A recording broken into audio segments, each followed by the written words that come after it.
Just in case, every time I say Motorola, I just mean Moto. I don't know how many times I already got this wrong. Because the phone that I'm going to review today definitely already on its own doesn't have an easy life. Because we are talking about the Moto G Play. But what I think it should have been called was the Moto G4. Because if you just look at the Moto... Back then, still Motorola G3 and also G2, what they all had in common was the Snapdragon 400 series of Snapdragon chipsets. But now with the current Moto G4, we have already the 617, so a higher end class chip, and that's quite confusing because I guess that's why most people don't even know this phone exists, which should not be the case. If they would have just remained the naming here with the G4 and created a different line of phones with the G4 and G4 Plus, I think it would have been better because still there are a lot of people looking out for $150 budget phones, but now all think there is just the G4, which is not the case. But maybe this phone isn't even worth it, but maybe it is. So we definitely should take a better look at it and check the design and build quality. First of all, the design compared to its predecessors looks a little bit more pale. And yes, I will call it predecessors because I still think the G3 is kind of its predecessor. So whatever I will say in this review, that's what I think. I don't think this is anything different than the G3 successor.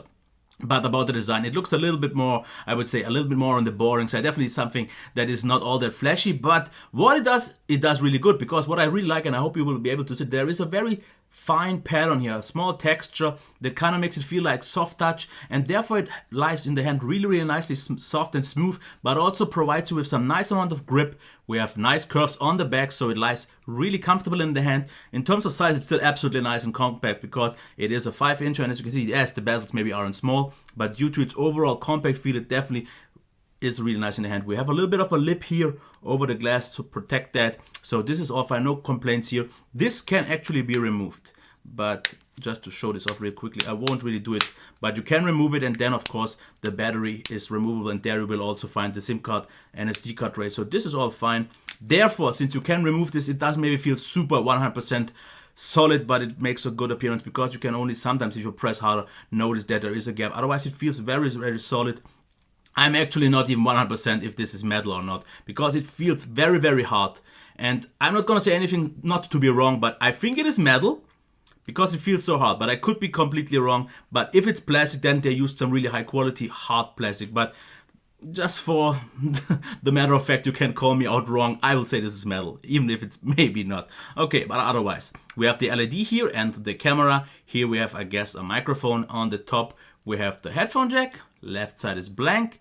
And on the bottom, we have micro USB along with this little cutout to open it. On the right side, we have the power button that I still think is a little bit placed too high because I usually only press the power up button or the volume up rocker to turn it on. But yeah, it's a little bit of a habit. I just prefer it a little bit deeper, but otherwise in terms of tactile and audio feedback, it feels fine, so all is good. As I already said, bezels aren't the smallest ones.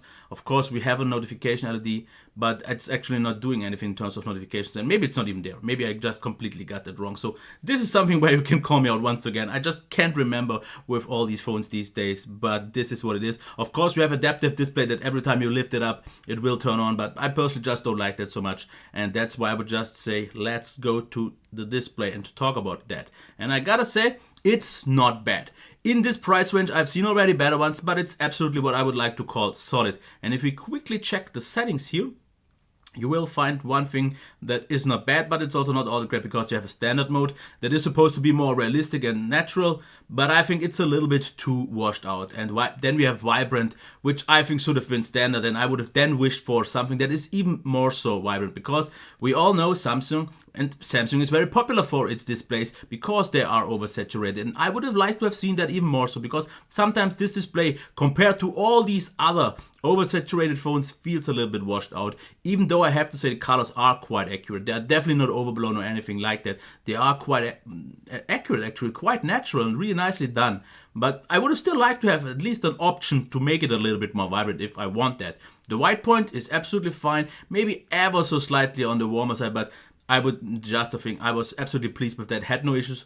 Black was also fine. Minimal amount of IPS glow, so all good here. Viewing angles are not the best one, because what I've noticed, if you go on a diagonal, and you won't really be able to see this on video, the picture slightly shifts towards the warmer or colder side. But this is just something I won't really mention, because If you just use it normally, you will never notice. You can use it to this side and you can use it like this. It's only on the diagonals where it could be visible, but nothing to really be concerned about. Maximum brightness wasn't the brightest display ever I've seen, but it was absolutely fine. No major issues. And that's why I would like to go to the sound.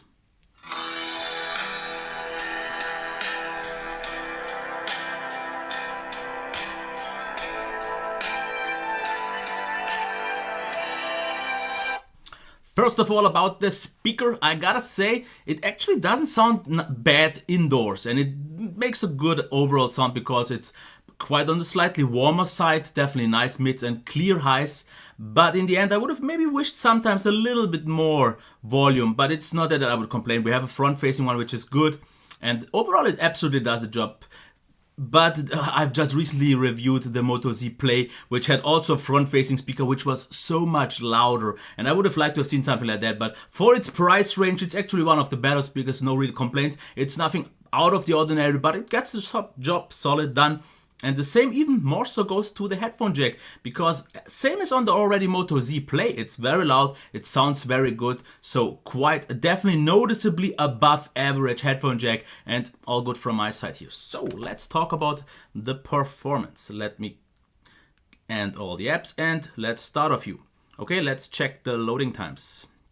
Browser renders quite quickly, no real problems here. This could even be due to my slow Wi-Fi upstairs here. But it gets the job done nicely. Yep, as we are done, let's check a few more apps. And as you can see, definitely not the fastest one in terms of launch times. But we are talking already about a 150 euro phone, which are quite dated SoC. Of course, the SoC is not really the problem here for the loading times, because this is more to do with RAM speed and also storage speed. But it's not enough to break the experience. I had a quite good one, so all is fine here.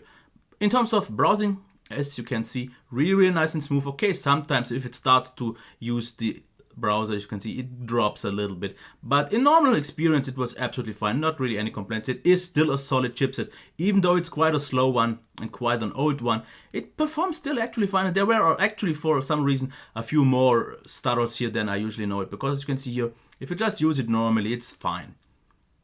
I haven't really seen many $150 phones that perform so much better, so it is still absolutely fine. It's definitely not the snappiest one, but once the apps are loaded, it's absolutely solid. It's absolutely reliable, gets the job done. We don't really have much lag. It's just not maybe the highest frame rate and not the fastest one, but it's not enough to break the experience. If you want a solid phone for around 150, you will absolutely get this without any issues, because as you can see, scrolling is just fine. A few stutters and all that is actually quite impressive, because we have still the Snapdragon 8, it's the 410 here, which is quite an old one, quite dated, but they optimized it so well by the years that it still does deliver. I've seen even newer chipsets from other brands that didn't deliver so much, so all is good here.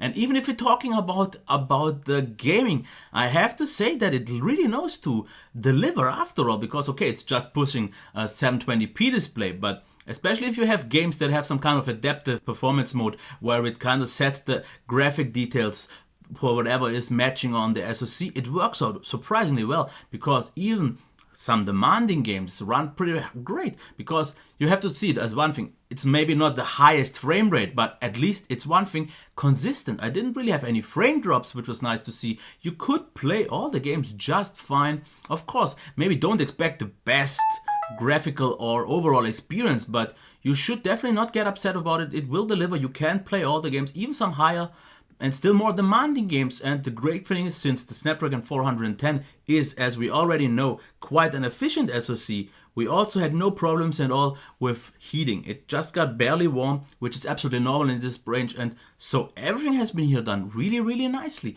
So I would say let's get to one thing that is called battery.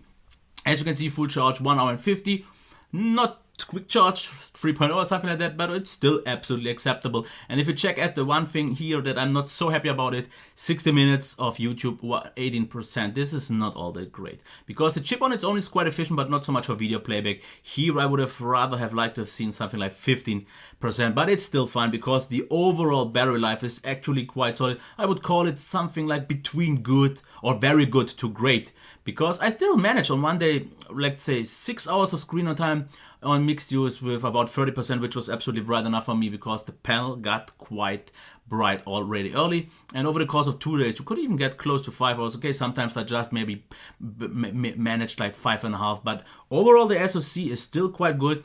The standby drain back like in 1 or 2 years back earlier was really efficient, but now we have so many, so it's not anything outstanding anymore, but it is still a solid standby drain and you can achieve a quite good battery life, so it should definitely be good enough for everyone who's a normal user for 1 day, definitely, and for the most average user I would say even 2 days I don't see as a problem, so all is fine here. So let's talk about the software, and there is not much to say here because as you can see here, this looks mostly like stock Android. They didn't really change all that much. Of course you have the system tuner, but since it is a slightly lower end phone, you don't really have all the Moto things because you have Moto display, as I already talked about it, but I don't really like to use that. And in terms of gestures, you only have swipe to shrink, as you can see here. You can, if this would be enabled, yes it is, you can upwards swipe and then you have everything smaller. This is something that the other phones have as well, and if you want to get it bigger, just tap on the screen. It is there. It's definitely handy, but after the 5-inch display really needs that is something that I would maybe discuss about, but other than that it's fine.